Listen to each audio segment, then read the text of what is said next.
Almal dis Kobus Kreer, dis die 26ste April 2025. Die laaste paar dae praat die Heilige Gees met my met daardie skrif van Galasiërs 2 vers 20 waar daar staan: ek is saam met Christus gekruisig. Ek lewe nie meer nie, maar Christus lewe in my.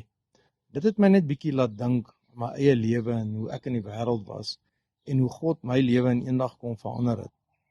En dit het letterlik so gebeur. Die volgende dag het ek opgestaan en ek het net geensins belang gestel in die dinge van die wêreld.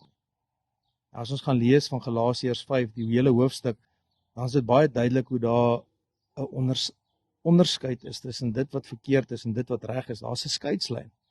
En ons lees daar van die werke van die vlees en dan lees ons ook in Galasiërs 5 vers 22 van die vrug van die gees. En dit is die liefde, geduld, vrede, selfbeheersing, vriendelikheid ensovoorts. Nou dit wat die natuurlike wil hê, die wêreldse dinge, is in stryd met die dinge van God. En tog hang die meeste mense, en ek judge nie, ek was self daar gewees, hang 'n mens hierdie dinge van die wêreld aan. En ons is soekend. Ons is soekend op soveel verkeerde plekke. Eintlik is ons almal soekend na liefde, maar ons soek dit op al die verkeerde plekke. Soek dit in die wêreld, ons soek dit in die wêreldse dinge, die wêreldse begeertes.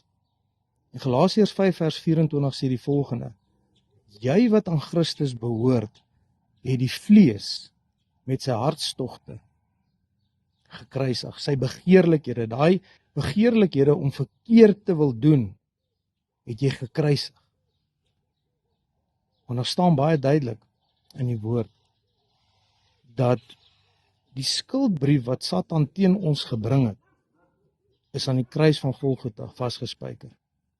Is dit nie tog waaroor hierdie tyd, waar ons hierdie feesvieringe wat ons nou vier gaan nie? Dit gaan oor die bloed van Jesus Christus en oor dit wat Jesus Christus aan die kruis van Golgotha vir elke een van ons gedoen het. En ons het 'n verantwoordelikheid. Ons het 'n besluit om te neem. Ek kon sekerlik, nadat ek vrygekom het, 'n besluit geneem het om weer te gaan drink of weer te begin rook of weer die wêreldse dinge te gaan doen. Want daar staan in Job dat besluit jy iets, dan kom dit tot stand.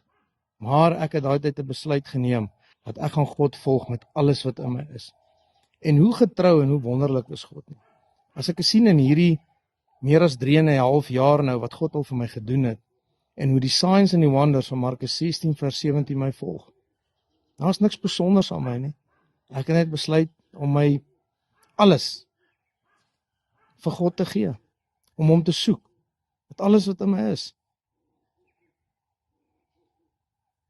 God sê tog in sy woord: ken hom in al jou weë en hy sal jou gee wat jou hart begeer.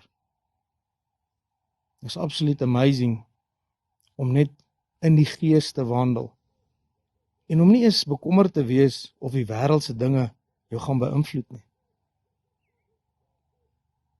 Die ou mens het dit my soos 'n magneet aangetrek. Ek is 'n nuwe mens in Jesus Christus. Die ou is verby. Ek is 'n boom wat nuwe vrugte dra. Mense, baie sterkte. Kom neem daardie besluit om Jesus te volg. Kom wees deel van Jesus Christus se koninkryk. Kom wees deel van die weermag van God.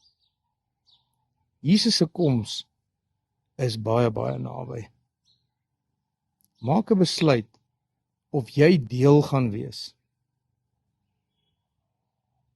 om saam met Jesus te gaan. Mense, as daar enige iemand is wat gebed nodig het, my nommer is 082 7725 661. Baie sterkte en baie seën.